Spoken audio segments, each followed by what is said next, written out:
আমার বন্ধুগণ, তার যুদ্ধে রওনা হয়ে গেলেন 3000 সাহাবায়ে কেরাম। কাফেরদের সংখ্যা ছিল 2 থেকে 2.5 লক্ষ। 1 নম্বর সেনাপতি হযরতে যায়েদ যুদ্ধে জড়ায় গেলেন। যুদ্ধের চিত্র রাসূলুল্লাহ সামনে মক্কা মদিনায় ভিডিও ফুটেজ আকারে হযরত জিবরাইল তুলে ধরলেন। যুদ্ধ করতে করতে একটা পর্যায়ে হযরতে যায়েদ শহীদ হয়ে যাচ্ছেন। রাসূলুল্লাহ সাহাবায়ে কেরামের মাঝে বসে রাসূলুল্লাহ সাল্লাল্লাহু আলাইহি ওয়াসাল্লাম হঠাৎ করে সালামের উত্তর দিচ্ছেন, ওয়া আলাইকুমুস সালাম। সাহাবায়ে কেরাম বললেন, ইয়া রাসূলুল্লাহ, আপনি আমাদের মাঝে বসা, এই মুহূর্তে কেউ তো আপনাকে সালাম দেয় নাই। রাসূলুল্লাহ বললেন, মুতার প্রান্তর থেকে আমার সন্তান যায়েদ আমাকে সালাম দিয়েছে, আমি রাসূলুল্লাহ সেই সালামের উত্তর দিলাম। আমার বন্ধুগণ,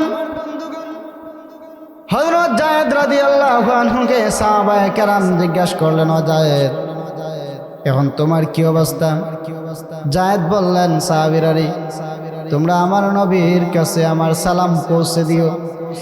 আর আমি যায়েদ এই মুহূর্তে মুতার যুদ্ধে আল্লাহর তরে জান্নাতের ঘ্রাণ শুনতে পাচ্ছি। হযরত যায়েদ বললেন, ওয়াল্লাহি লাকাদ জিতু রিহাল জান্নাতি ফিল মুতা। হযরত জাফর বললেন, এ সাহাবায়ে কেরাম, মনোবল ভাঙায় না, সংখ্যায় কম, মনোবল হারায় না। আল্লাহর জন্য, আল্লাহর দিনের জন্য আসছো যুদ্ধ করতে।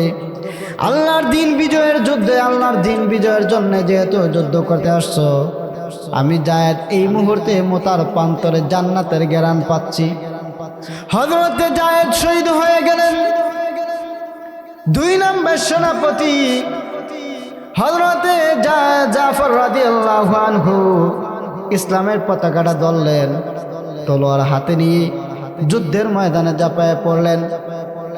রাসূলুল্লাহ বললেন, এই মুহূর্তে আমার 2 নম্বর সেনাপতি জাফর কাফেরদের সাথে যুদ্ধ শুরু করা দিয়েছে। যুদ্ধে একের পর এক কাফেরদেরকে কচুকাটা করতেছে। হঠাৎ রাসূলুল্লাহ বললেন, আমার সাহাবী 2 নম্বর সেনাপতি, তার একটা হাত কাফেররা পিছন থেকে কেটে ফেলছে, আর একটা কাফের এসে ডান হাতটা কেটে ফেলছে।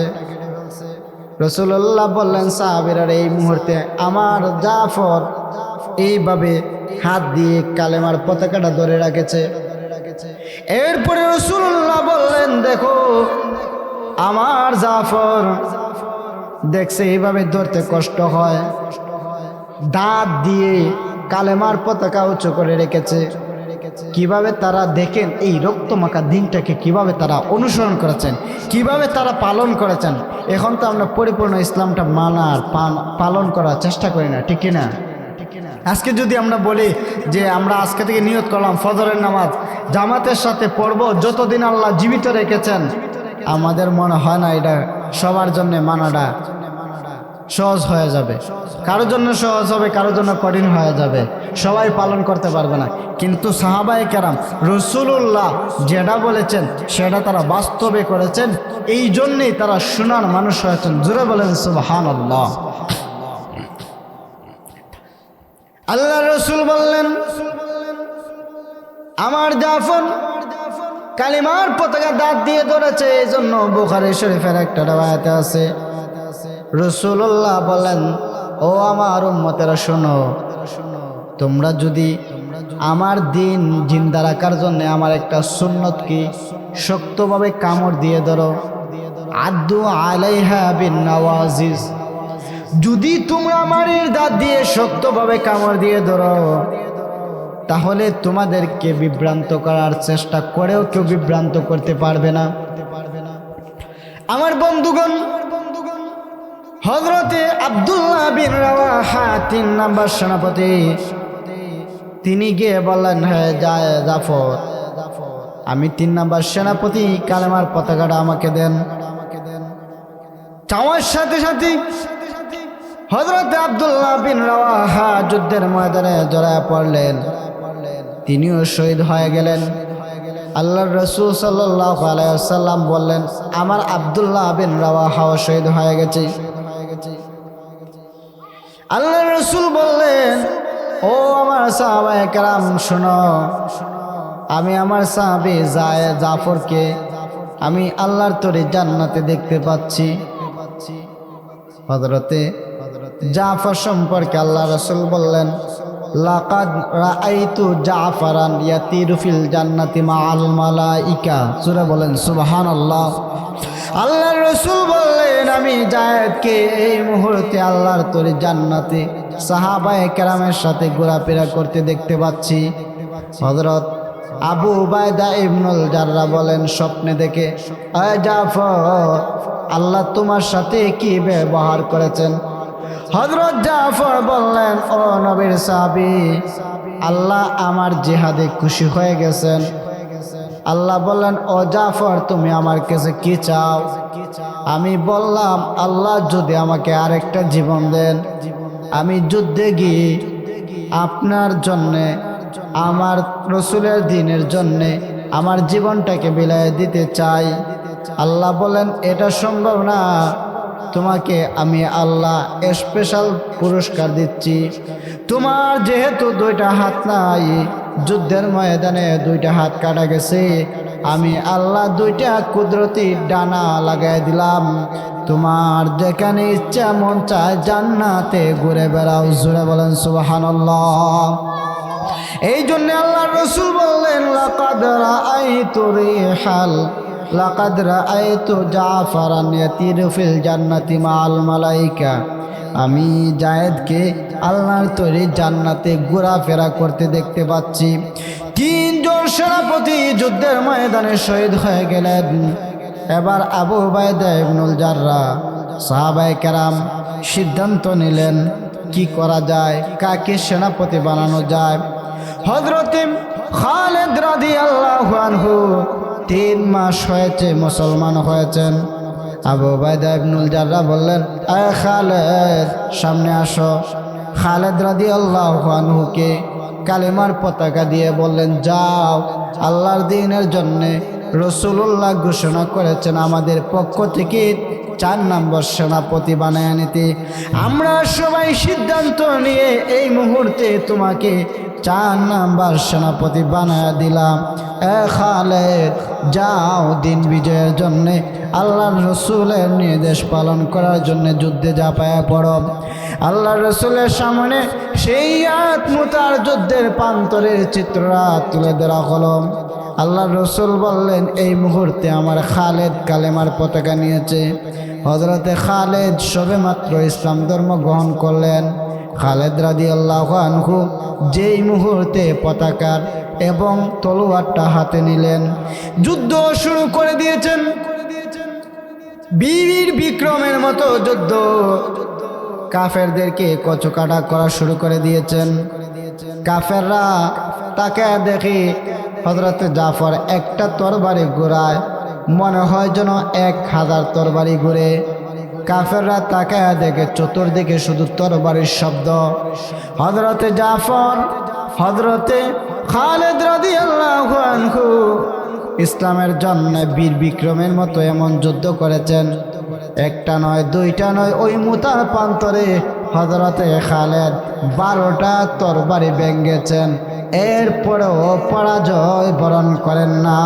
জোরে বলেন সুবহানাল্লাহ। হযরতে খালিদ রাদিয়াল্লাহু আনহু বীর বিক্রমের মতো যুদ্ধ শুরু করলেন।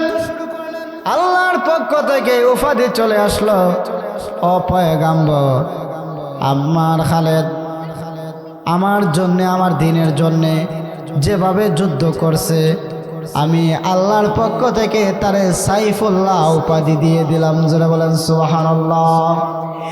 এরপর থেকে ওনার নামের সাথে খালিদ সাইফুল্লাহ উপাধি লাগাইয়া দিলেন আল্লাহর রসুল। এরপর থেকে সবার মাঝে তিনি পরিচিত, খালিদ সাইফুল্লাহ। আমাদের যদি সন্তান হয়, আমরা এই নামটা রাখতে পারি, খালিদ সাইফুল্লাহ, আল্লাহর বিজয়ী তলোয়ার। রাখতে পারবো তো ইনশাআল্লাহ? তো যেই কথাটা বুঝাইতে চাইছিলাম, রাসূলুল্লাহকে তারা কিভাবে মানলেন, কিভাবে অনুসরণ করলেন? আল্লাহ বলছেন, কুল ইন কুনতুম তুহিব্বুনাল্লাহা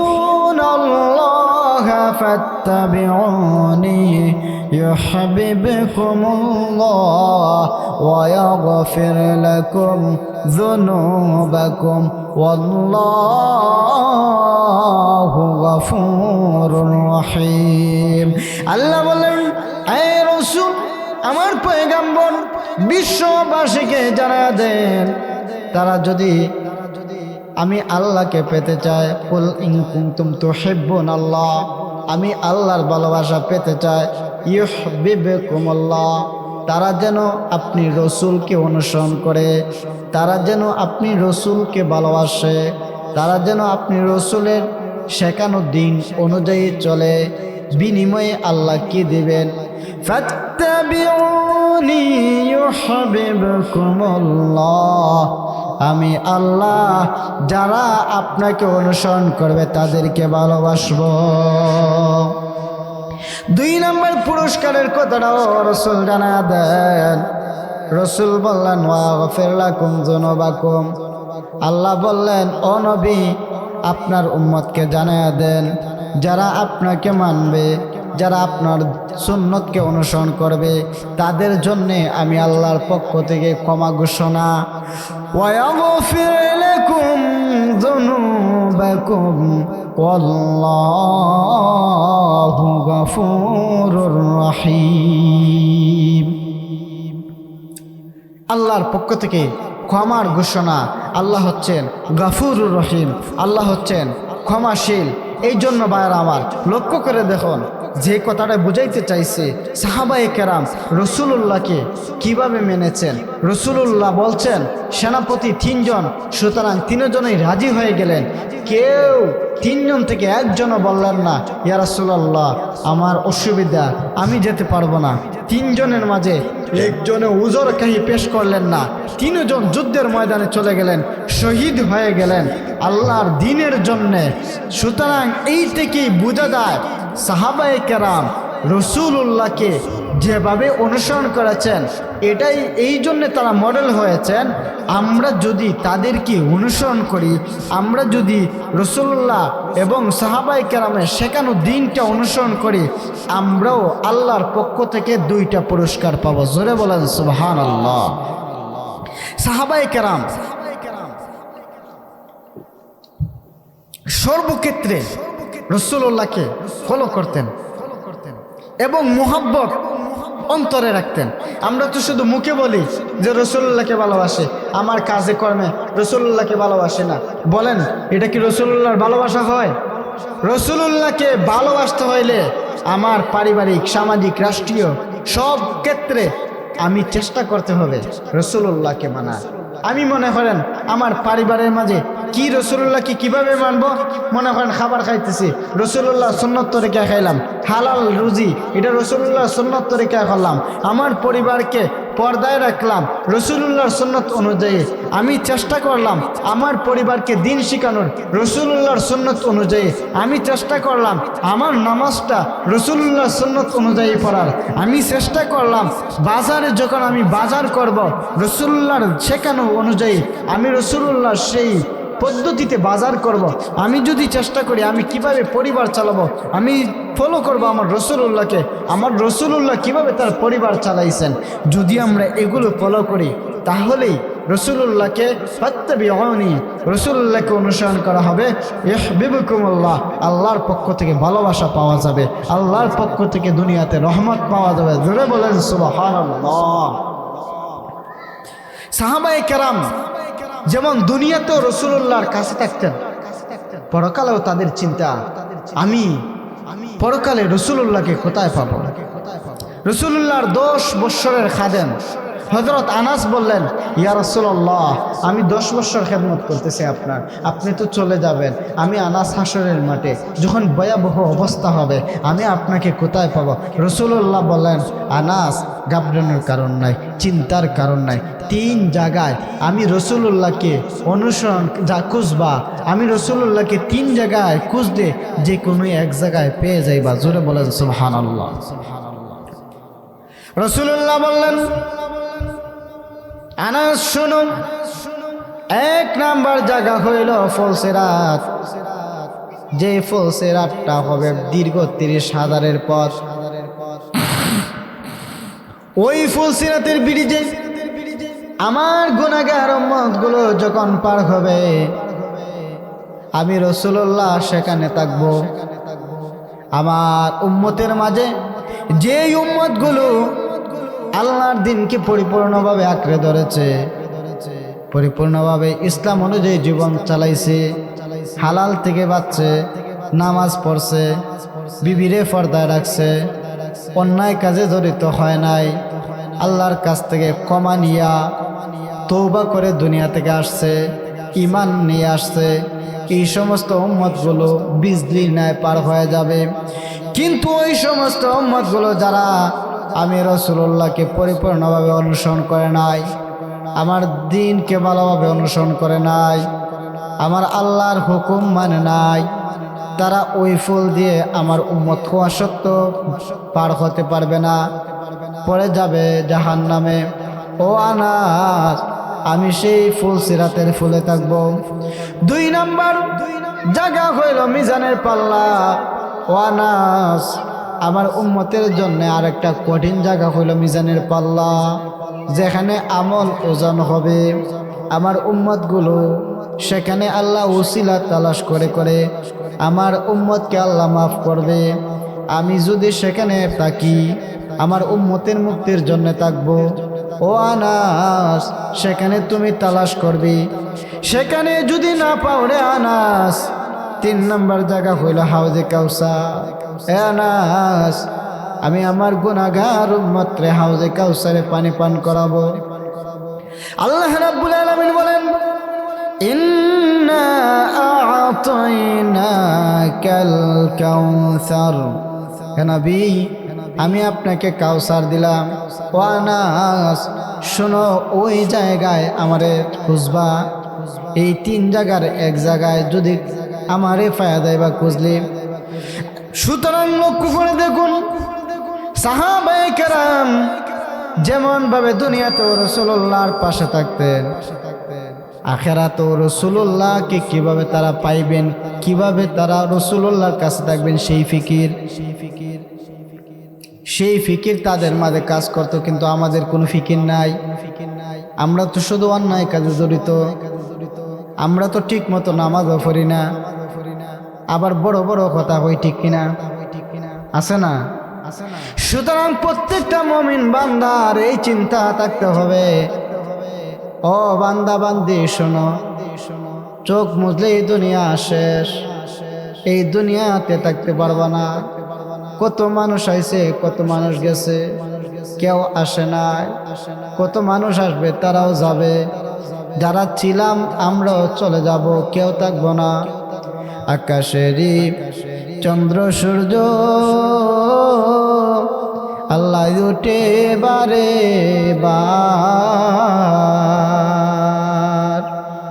মাটির নিচে যে জন গেছে ফিরিবে না।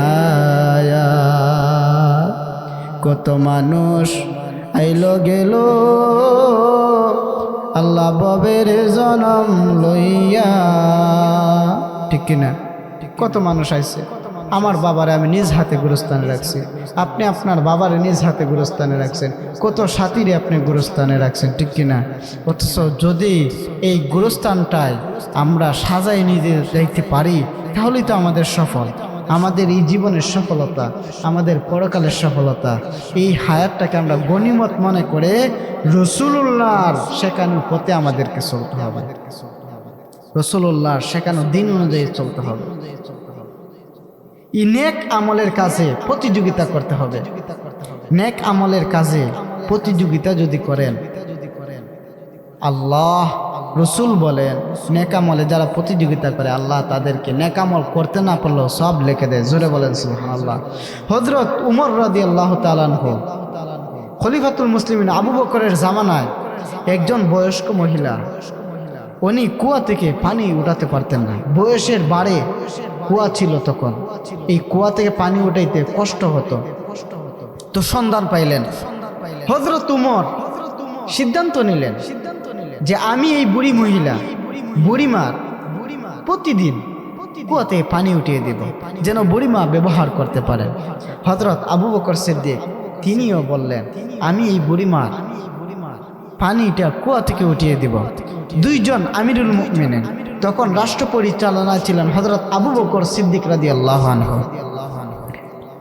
তো হযরত উমর রাদিয়াল্লাহু আনহু একদিন দেখেন সাহাবায়ে কেরাম কিভাবে তারা নেক আমলের প্রতিযোগিতা করতেন। উম্মতি মুহাম্মদের তো বৈশিষ্ট্য হওয়া দরকার ছিল নেক কাজে একে অপরের চাইতে প্রতিযোগিতা করা, ঠিক কিনা? তো সাহাবায়ে কেরাম সেটা দেখিয়ে দিয়েছেন যে নেক কাজে কিভাবে একে অপরকে ডিঙ্গিয়ে অগ্রসর হয়ে থাকতে হয়। হযরত উমর রাদিয়াল্লাহু আনহু সূর্য ডুবার পরে তিনি গেলেন, গিয়ে দেখেন বুড়িমার ট্যাঙ্কিতে পানি ভরা। তিনি ভাবলেন এই মুহূর্তে এত তাড়াতাড়ি কে যেন আইসা পানি দিয়ে গেল। তিনি অবাক হয়ে গেলেন। একদিন দ্বিতীয় দিন তিনি আবার আসলেন, তিনি দিবেন একটু লেট করে আসছেন যে আজকে দেখি কে আমার আগে ভরে দিয়ে যায়। তিনি আসলেন, আয়সা দেখেন আজকেও পানি ভরা। তৃতীয় দিন আবার আসলেন, আয়সা দেখেন পানি ভরা। এবার হযরত উমর সিদ্ধান্ত নিলেন যে আজকে দেখতে চায় আমার আগে কে বুড়ি মহিলার পানিটা ট্যাঙ্কিতে ভরে দিয়ে যায়। লক্ষ্য করে দেখুন হযরতে উমর সন্ধ্যার পর থেকে অপেক্ষা করতেছেন কে এসে বুড়িমার সেই পানির ব্যবস্থাটা করে দেয়।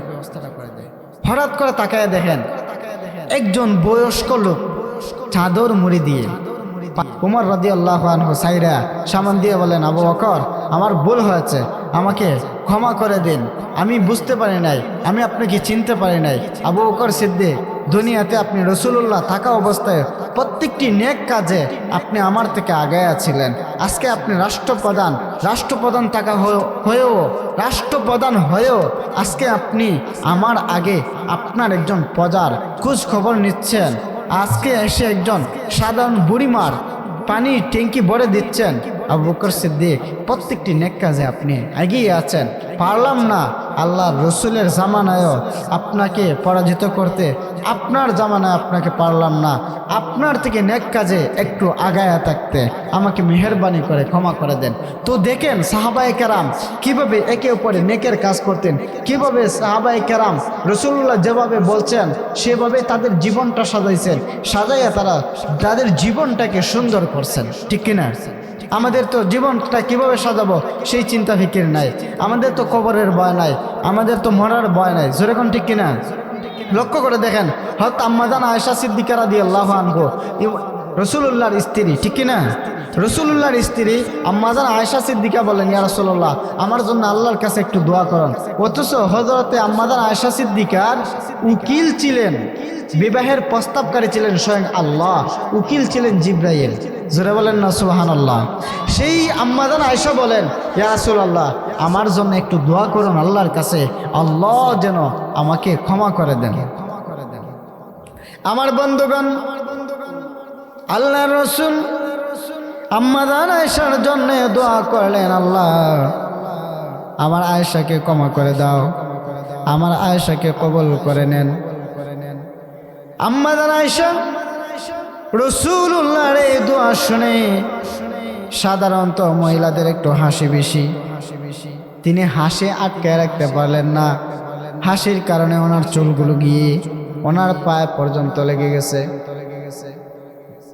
রাসূলুল্লাহ মুনাজাত শেষ করে বললেন, আয়েশা আমি তোমার জন্য করলাম মুনাজাত, তুমি হাসলা, তুমি না আমিন বলবা, তুমি হাসলা কেন? আম্মা জান আয়েশা বলেন, ওগো নবীজি আমি তাকে দেখি আপনি যেই দোয়া করছেন সেই দোয়া আল্লাহর দরবারে কবুল হয়ে গেছে। আমার বিশ্বাস হয়ে গেছে আপনি যেই দোয়া করেছেন সেই দোয়া আল্লাহ কবুল করে নিয়েছেন। এই জন্যে আমি হাসলাম। আর আমার নবী আমার স্বামী বিশ্বনবী হইয়া যেহেতু আল্লাহর দরবারে দোয়া করেছেন, সেই দোয়া কবুল না হয়ে যেতে পারে না। জোরে বলেন ঠিক কিনা?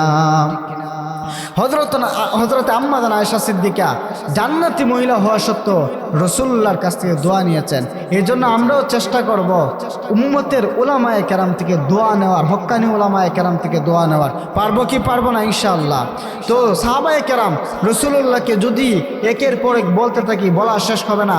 তাকে দেখেন, হযরত আবু হুরায়রা রাদিয়াল্লাহু আনহু ইসলাম ধর্ম গ্রহণ করেছেন। মা বকাচকা করেন। আবু হুরায়রার মা বলেন, ইসলাম ধর্ম গ্রহণ করেছে কেন? মুহাম্মাদের দরবারে যাওয়া যাবে না।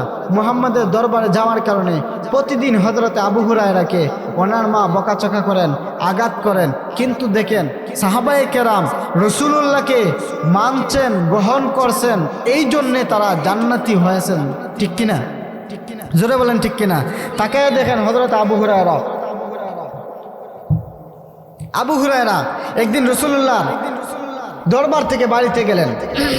বাড়িতে যাওয়ার পরে ওনার মা আবু হুরায়রাকে আঘাত করলেন, সাথে আমার রাসূলুল্লাহকেও গালি দিলেন। আবু হুরায়রার মা তখনও ইসলাম ধর্ম গ্রহণ করেন নাই, কারণ মক্কার লোকেরা রাসূলুল্লাহর সম্পর্কে আবু হুরায়রার মাকে ভুল ইনফরমেশন দিয়েছিল।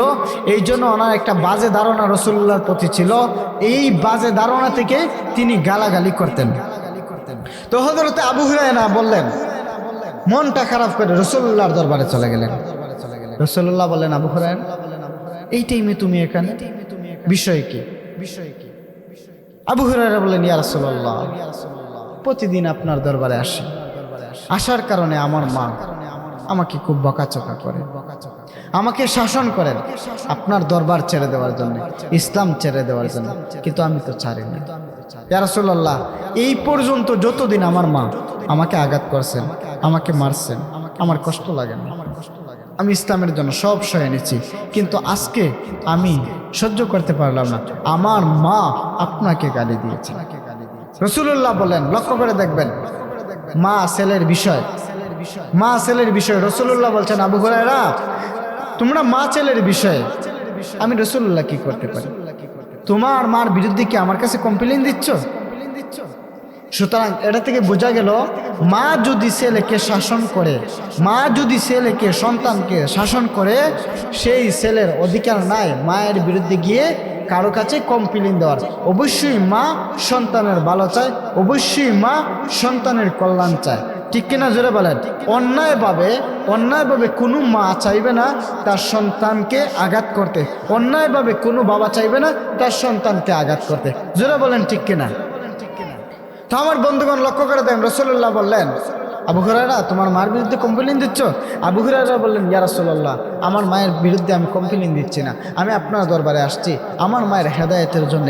যদি আপনি দোয়া করেন, আল্লাহ হয়তো আপনার দোয়া কবুল করে নেবে, আমার মায়ের গলায় আল্লাহ হেদায়েতের মালা পরায় দিবে। জোরে বলেন সুবহানাল্লাহ। আমার বন্ধুগণ,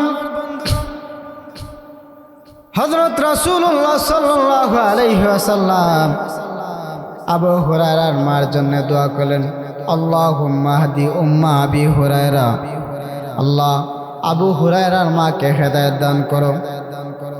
হযরত আবু হুরায়রা রাসূলুল্লাহর দরবার থেকে দৌড় দিলেন বাড়ির দিকে। সাহাবায়ে কেরাম পিছনের কর্নায় ধরলেন, আয় আবু হুরায়রা, এত তাড়াহুড়ো করে কোথায় যাচ্ছ?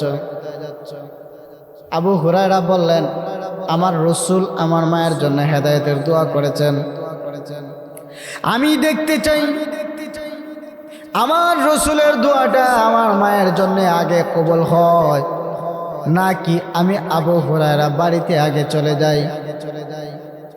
সাহাবায়ে কেরাম পাঞ্জাবির কর্নার ছেড়ে দিলেন।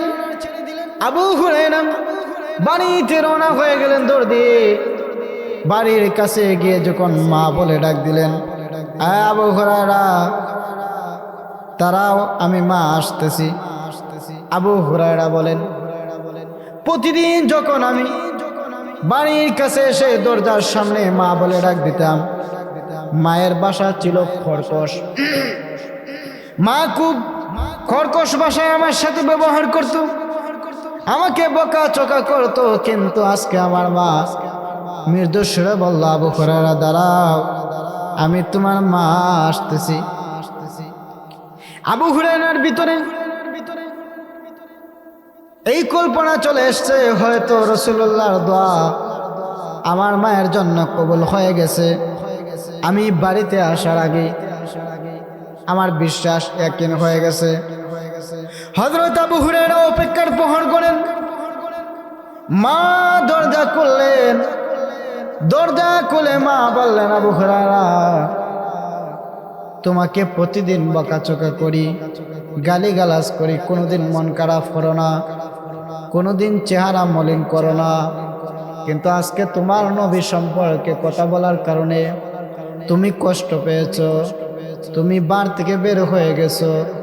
আবু হুরায়রা, তুমি বের হয়ে যাওয়ার পর থেকে আমার মনে শান্তি নাই, অশান্তি। আবু হুরায়রা, তোমাকে প্রতিদিন মানে তুমি কথা বলো না, প্রতিদিন তোমাকে বকাচকা করে, কিন্তু কোনোদিন তুমি প্রতিবাদ করো না। আবু হুরায়রা, তোমার নবীর দরবারে তুমি যাও, তোমার নবী কেমন, তোমার নবীর চরিত্র কি এমনই যে তোমাদেরকে মারলেও তোমরা প্রতিবাদ করো না, মায়ের কথায় পাল্টা উত্তর দেও না। আবু হুরায়রা, আমার মন চায় তোমার নবীকে দেখতে। আবু হুরায়রা মনে মনে ভাবলেন, মা তোমার এমনি পরিবর্তন হয় নাই, রাসূলুল্লাহর দোয়ার মাধ্যমে তোমার মা গলায় মহান আল্লাহ হেদায়েতের মালা পরায়া দিয়েছে। আমার রাসূল দোয়া করেছেন, আল্লাহুম্মা হাদি উম্মা আবি হুরায়রা, আল্লাহ আমার আবু হুরায়রার মারে হেদায়েত দান করো। আবু হুরায়রা বলেন, আমি তাকে দেখি আমার মার চুল দিয়ে পানি পড়ে, আমার মা গোসল করে বের হয়েছেন, চুল দিয়ে টপ টপ করে পানি পড়ে। আবু হুরায়রা, তুমি এই মুহূর্তে আমাকে নিয়ে চলো তোমার নবীর দরবারে, তোমার নবীর নুয়ানি, তোমার নবীর চেহারাটা একটাবার দেখতে চাই। রাসূলুল্লাহ দরবারে যাবেন। আবু হুরায়রা এই সংবাদ শুনে ভিতরে একটা খুশি, আমার মা আমার রাসূলরে দেখবেন, আমার রাসূলের নুয়ানি চেহারা দেখবেন, হয়তো আমার মা আমার রাসূলের হাতে কালিমা পড়ে মুসলমান হবেন। আবু হুরায়রার মা আবু হুরায়রার সাথে রাসূলুল্লাহর দরবারে গেলেন। রাসূলুল্লাহর চেহারার দিকে তাকায় গিয়ে দেখেন। দরবারে যাওয়ার পরে আবু হুরায়রা বললেন, মা উনি রাসূল, উনি মুহাম্মদ সাল্লাল্লাহু আলাইহি ওয়াসাল্লাম। আবু হুরায়রা মা বললেন, আবু হুরায়রা, উনি এত সুন্দর মানুষ, এত সুন্দর চেহারা, এই লোক তো কোনোদিন খারাপ মানুষ হতে পারে না, এই লোক তো মা ছেলের মাঝে কোনোদিন আলাদা করে রাখতে পারে না, স্বামী স্ত্রীর সংসার কোনোদিন আলাদা, স্বামী স্ত্রীর সংসারে ঝগড়া বিবাদ লাগাইতে পারে না। এই আবু হুরায়রা এত সুন্দর মানুষ, অথচ মক্কার নেতারা মক্কায় প্রচার করলো মুহাম্মদের কারণে স্বামী স্ত্রীর সম্পর্ক বিচ্ছেদ, মা ছেলের সম্পর্ক বিচ্ছেদ, বাবা ছেলের সম্পর্ক বিচ্ছেদ। আবু হুরায়রা, এত সুন্দর চেহারার মানুষ, আমার মন সাক্ষী দিচ্ছে কখনো মা ছেলের সম্পর্কের মাঝে ফাটল সৃষ্টি করতে পারে না। এই আবু হুরায়রা, তোমার নবীকে বলো, আর দেরি করতে চাই না, এই মুহূর্তে আমি কালিমা পড়ে মুসলমান হয়ে যেতে চাই।